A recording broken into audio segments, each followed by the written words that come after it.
ये मुद्दा वो है नहीं जो लग रहा है देखने में। ये मुद्दा वो है कि हिंदुस्तान को दारुल इस्लाम बनाने की फिलॉसफी उस समय निकली। मैं आपको बताता हूं कि जिन्ना और माउंटबेटन के बीच में क्या कम्युनिकेशन हुआ। जब आप ट्रांसफर ऑफ पावर का डॉक्यूमेंट पढ़ेंगे ना, तो उस ट्रांसफर ऑफ पावर के डॉक्यूमेंट में जिन्ना और माउंटबेटन का कम्युनिकेशन है। जिन्ना कह रहा है कि हिंदुस्तान मुसलमानों से तुमने अंग्रेजों ने लिया था और मुसलमानों को वापस क्यों नहीं करोगे, मुसलमानों से वापस लिया था, मुसलमानों को वापस क्यों नहीं करोगे। ये जिन्ना की पॉलिसी है, इसलिए हमको यहाँ का राष्ट्राध्यक्ष घोषित किया जाए। लेकिन उस समय ये संभव नहीं था क्योंकि आंदोलन में तो कांग्रेस पार्टिसिपेट कर रही थी, कांग्रेस उसमें मेल रोल पे थी और कांग्रेस लीडरशिप ही अंग्रेज से लड़ रही थी। पूरी उस समय की कांग्रेस लीडरशिप मतलब देश की लीडरशिप। कांग्रेस आज की कांग्रेस से उसको कंपेयर मत करिएगा। तो कांग्रेस मतलब आंदोलन में। तो अब जिन्ना को कैसे सत्ता ट्रांसफर हो जाएगी, वो कांग्रेस भारी है। तो जिन्ना ने एक प्रस्ताव दिया कि हमको एक छोटी सी जगह हिंदुस्तान के अंदर दे दो जहां से मैं दारुल इस्लाम बना लूंगा। उस पॉलिसी के तहत हिंदुस्तान में इसका बंटवारा हुआ, पाकिस्तान दिया। पाकिस्तान ने कंसिस्टेंटली अपनी पॉलिसी जो शुरू की वो डे वन से यही थी कि हिंदुस्तान को कैसे दारुल इस्लाम बनाना। और इसी पॉलिसी के तहत नेहरू उनके चक्कर में आ गए और नेहरू और लियाकत अली समझौता हो गया। उस समझौते में हिंदुस्तान में मुसलमान रोक दिए गए और पाकिस्तान में हिंदू रोक दिए गए। उनको मालूम था हिंदुओं को तो हम वैसे ही निपटा लेंगे, लेकिन यहाँ जो मुसलमान हम रोक देंगे, ये मुसलमान किसी न किसी दिन हमारा सहयोग ही करेगा। ये उनको उस समय मालूम था। उस पॉलिसी के तहत 1947 में कश्मीर पर उन्होंने अनायासी हमला कर दिया। 1962 में चाइना से हमारा वॉर हुआ, हम थके बड़े बैठे हुए थे। 1965 में बिना किसी कारण के, नेहरू के मरने के बाद जब शास्त्री जी सत्ता में बैठे तो शास्त्री जी के खिलाफ अपने आप उन्होंने युद्ध कर दिया बिना किसी कारण के। क्योंकि उनको एक कॉन्सिस्टेंट पॉलिसी है कि हिंदुस्तान पर कब्जा कैसे करना है, इसको दारुल इस्लाम कैसे बनाना। अब इस दारुल इस्लाम बनाने की पॉलिसी में ही उन्होंने वो कारगिल का षड्यंत्र रचा। उसके बाद फिर उन्होंने इनडायरेक्ट टेररिज्म भेजा और टेररिज्म भारत में फैलाया। फिर वहां से उन्होंने बाया दुबई रूट, बाया और तमाम तरह के रूटों से हिंदुस्तान में मुस्लिम पॉपुलेशन कैसे बढ़ाई जाए इसकी व्यवस्था, और हिंदुस्तान के मुसलमान को कैसे बरगलाया जाए और इस्लाम के नाम पर हिंदुस्तान में कैसे डिस्टर्बेंस किया जाए, इसके लिए उन्होंने भरसक वहां से प्रयास करना शुरू किया। हिंदुस्तान में पॉपुलेशन कैसे बढ़े, इसके लिए वहां से इस्लामिक स्कॉलर्स भेजे जिन्होंने भारत में आकर कहा ये तो अल्लाह की देन है और पॉपुलेशन तो अल्लाह देते हैं, ये वही दे रहे हैं, वही खिलाएंगे। ये सब दुनिया भर की बात थी। इस पॉलिसी को भारत में फल फूल में 70 वर्ष लगे और खूब फल फूल गया। समस्या ये आई कि 2014 में जो सरकार बैठी, उस सरकार ने इस पॉलिसी को कंट्रोल करने के लिए कुछ काम करना शुरू किया। लोग कहते हैं कि आपने ये 370 2019 के बाद क्यों हटाया, आपने ट्रिपल तलाक 2019 के बाद क्यों हटाया, आपने, ये दुनिया भर की बातें। सोच कर देखिए कि सरकार उस समय कैसे बैकग्राउंड बना रही थी, कैसे वो ग्राउंड बना रही थी और उसने क्या क्या किया। आप सोचिए कि जो नोटबंदी हुई, उस नोटबंदी में सबसे ज्यादा आहत कौन हुआ? जो व्यक्ति लीगल सिस्टम में नहीं था, जो अरबियन कंट्री से पैसा आ रहा था, जो पाकिस्तान से फेस करेंसी आ रही थी, जो हिंदुस्तान में करेंसी लाकर दुनिया भर का खेल खेला जा रहा था, वो सारा पैसा कूड़ा हो गया। और कूड़े का मतलब ये हो गया कि वो लोग जो पाकिस्तान सपोर्टेड थे, बिना किसी रिटर्न भरे, बिना किसी लीगल सिस्टम में आए पैसा लगा रहे थे, उनका पैसा सब रद्दी हो गया। आज अगर वो पैसा होता सीएए के विरोध के दौरान, तो आप सोच सकते हैं कि हिंदुस्तान का क्या हाल होता। आज तो हिंदुस्तान में केवल पत्थर बचा है फ्री का, वो पत्थर चल रहा है। लेकिन अगर पैसा होता तो क्या होता? दूसरी उनकी बात जो वो करना चाहते कि हिंदुस्तान में पॉपुलेशन बढ़ाएंगे, दारुल इस्लाम बनाएंगे, गजबाए हिंद लाएंगे, ये सारी बातें जो उनके दिमाग में थी, उन सब पर 2014 के बाद रोक एक एक करके लगनी शुरू हो गई। क्योंकि उन्होंने कहा सब लीगल सिस्टम में आएंगे, नोट भी लीगल सिस्टम में आएगा, व्यापार भी जीएसटी लीगल सिस्टम में आएगा, भारतवर्ष से इंपोर्ट और भारतवर्ष में आने वाला पैसा, आपको याद है 20,000 एनजीओ एक साथ बंद की गई थी। फिर उसके बाद लगातार भारत में जितनी एनजीओ इस तरह के काम करती थी सब पर बैन लगा दिया ताकि विदेशी पैसा ना आए। तो ये पॉलिसी 1947 से जो अडॉप्ट की गई, वो पॉलिसी भारत में फल फूल रही थी। 2014 की सरकार के बाद उसने इन पर सब पर धीरे धीरे एक एक करके बैन लगाना शुरू कर दिया और नतीजा ये निकला कि अब जो दारुल इस्लाम दिमाग में चढ़ा था ना कि इसको दारुल इस्लाम बनाना है, वो तो अब इंप्लीमेंट ही नहीं हो सकता। क्यों? क्योंकि फाइनल स्टेज पर उन्होंने ये और कह दिया कि हम हिंदुस्तान में एनपीआर एक पॉपुलेशन रजिस्टर बनाएंगे, सबका डेटा मेंटेन करेंगे। अब ये जो पाकिस्तान, बांग्लादेश और दुनिया भर से मुसलमान लाया गया था, किसी ने किसी साधन से यहां पर रखा गया था, उसने यहां शादी ब्याह कर लिए, 20-20 बच्चे पैदा कर लिए, अब वो सब क्वेश्चन मार्क लग गया।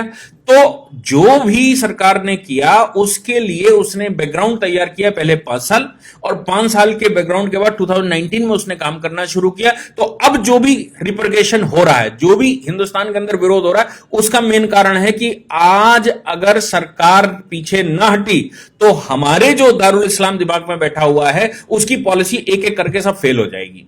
और अब दारुल इस्लाम बनाने की जो फिलॉसफी है वो इंप्लीमेंट नहीं हो सकती, किसी भी हालत में नहीं हो सकती, क्योंकि जैसे ही आप पॉपुलेशन रजिस्टर बनाएंगे, जैसे सीए के तहत लोगों को लीगल कर देंगे, जैसे ही आप अनऑथराइज कॉलोनी को ऑथराइज कर देंगे, हर कॉलोनी का एक सर्टिफिकेट बना देंगे, हर व्यक्ति का एक आईडी बना देंगे, तो फिर भविष्य में जो भारत को आप इस्लामिक कंट्री बनाना चाहते थे वो इस्लामिक कंट्री भारत अब कैसे बनेगा?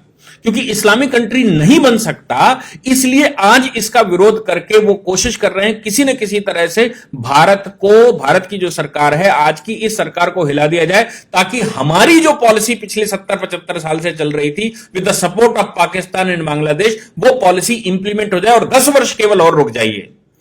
आज के पॉपुलेशन के जो डेटा हैं वो ये कह रहे हैं कि अगले 10 वर्ष के बाद हिंदुस्तान में 50% पॉपुलेशन होगी। हार्वर्ड की रिसर्च हैं जिसमें उन्होंने कहा हिंदुस्तान को अब कोई रोक नहीं सकता कि वो इस्लामिक कंट्री ना बने। क्यों? क्योंकि इस तरह का जाल बिछ चुका है। और जिस समय इस्लामिक कंट्री भारत में 50% से ऊपर आबादी मुसलमान हुई, उस समय सारे देश, जो 56 देश मुसलमानों के, जो वहां पर हुआ वही हाल यहां पर भी हो सकता है। इसलिए आज की सरकार अगर उस पर सब पर कंट्रोल लगा रही है, जैसे वो कह रहे हैं कि हम पॉपुलेशन रजिस्टर बनाएंगे, वो कह रहे हैं पॉपुलेशन पर हम बैन लगाएंगे, वो कहते हैं यूनिफॉर्म सिविल कोड लाएंगे, उन्होंने कंटक काटने शुरू कर दिए। 370 एक सेफ मोड था भारतवर्ष में टेररिज्म फैलाने का, 370 हटा दी। भारत में ट्रिपल तलाक के माध्यम से, और भारत में जो निकाह है वो हिंदुओं को निकाह करके लफ्जियात करके हिंदुओं को लाओ, फिर तलाक दे दो और उनको छोड़ दो, फिर दूसरे जो जिनकी शादियां नहीं होती उनसे शादियां करवा दो, उनसे बच्चे पैदा करो, बाद में महिला मरी जाएगी, बच्चे इस्लामिक हो जाएंगे। ये सारी पॉलिसी पर धीरे धीरे करके वो बैन लगता जा रहा। अब आप ट्रिपल तलाक नहीं दे सकते, अब मन भर गया या लड़की ने विरोध कर दिया, मुकदमा लिखवा देगी, तो अब हम चौथी शादी कैसे करेंगे और आगे का शादी का प्रोग्राम कैसे चलेगा, और लड़कियां बरगला कर कैसे लेकर आएंगे, कैसे उनको इस्लामिक बनाएंगे, कैसे उनसे बच्चे पैदा करेंगे, वो सब पर बैन लग रहा है। जो प्रॉपर्टियां हाईवेज पर खरीद कर रखी हैं, जो प्रॉपर्टियां दुनिया भर की खरीद कर रखी हैं, उन प्रॉपर्टियों में भविष्य में लिस्टिंग हो रही है, क्योंकि सब आधार से जुड़ जाएगा। तो आपको यह बताना पड़ेगा आप प्रॉपर्टी कहां से लाए, आप तो पंचर की दुकान खोले हुए थे, आपके पास ये 5 बीघे का हाईवे के किनारे कैसे आ गया? ये पॉलिसी, इसी को ध्यान में रखते हुए वो असम का जो वो कह रहा था ना शरुल इमाम, कि असम की नेक हमने पूरी घर कवर कर रखी है, दोनों तरफ हम लोग हैं और वहां से फौज आएगी तो हम उनको जाने नहीं देंगे। इस पॉलिसी के तहत ही हिंदुस्तान के सारे हाईवेज पर मोस्टली 70% मुसलमानों ने परचेज करके रखा है with the support of the Pakistan और by the route of Arabian countries. और अब उन पर क्वेश्चन मार्क लगने वाला है। तो आप जो 70 साल से बनाए बैठे थे कि हमें इसको मुस्लिम शासन लाना है, हमें यहां इस्लामिक शासन लाना है, वो धीरे धीरे करके मिथक टूटेगा तो विरोध होना स्वाभाविक है।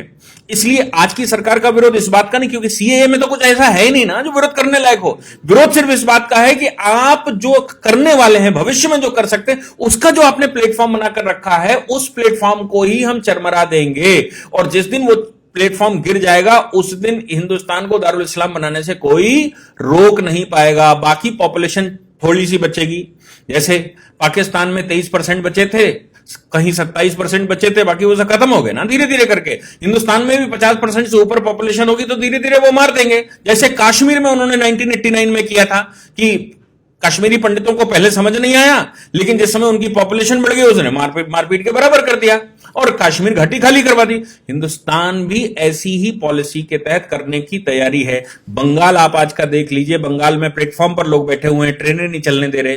असम की हालत कुछ जगहों की देख लीजिए, जम्मू कश्मीर हम पहले से देख चुके हैं, केरला की हालत देख लीजिए, दिल्ली की हालत देख लीजिए कि दिल्ली में कोई काम नहीं होने दे रहे, पुलिस की गाड़ियां नहीं निकलने दे रहे, सामान्य आदमी का जन सैलाब नहीं निकलने दे रहा है, सामान्य गतिविधियां नहीं होने दे रहे।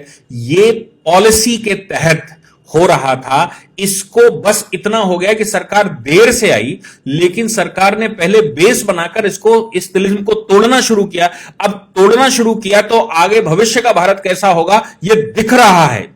और अगर भविष्य का भारत आज न बना इस सरकार के द्वारा तो हिंदुस्तान समाप्त हो चुका है। जिन्ना की पॉलिसी जिसके तहत उसने पाकिस्तान लिया था और जो उसने कहा था कि एक छोटे से कुनबे को कोने को लेकर हम हिंदुस्तान को पाकिस्तान बना लेंगे, हिंदुस्तान पर शासन ले आएंगे, वो हो चरितार्थ होता दिखाई दे रहा है। अगर आज सरकार को सपोर्ट ना हुआ और आज सरकार ने काम किया, आज अगर रिटेलिएशन ना हुआ, चाहे उसके लिए सरकार को गोलियां चलानी पड़े, चाहे सरकार को कोई एक्टिविटी करनी पड़े, कोई स्टेज आनी पड़े, सीरिया में जैसे आज हो रहा है, करना पड़ा ना, बाद में बम फोड़ने पड़ते हैं ना, बाद में मिसाइलें चलानी पड़ती है ना, तो क्यों नहीं आज चलाते?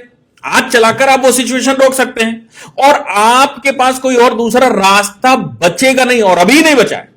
आपके पास भविष्य में कोई रास्ता बच नहीं सकता जब तक आप फौजें नहीं लगाएंगे। कश्मीर को आपने कंट्रोल किया क्योंकि वहां पर आपने पैरामिलिट्री फोर्सेस, मिलिट्री फोर्सेस भेजकर आपने अनडाउटेड गोली बिना किसी भेदभाव के गोली चलाने का आदेश दे दिया है कि अगर कोई भी गड़बड़ करे उसको सीधी गोली मारो, उससे पूछने की जरूरत नहीं।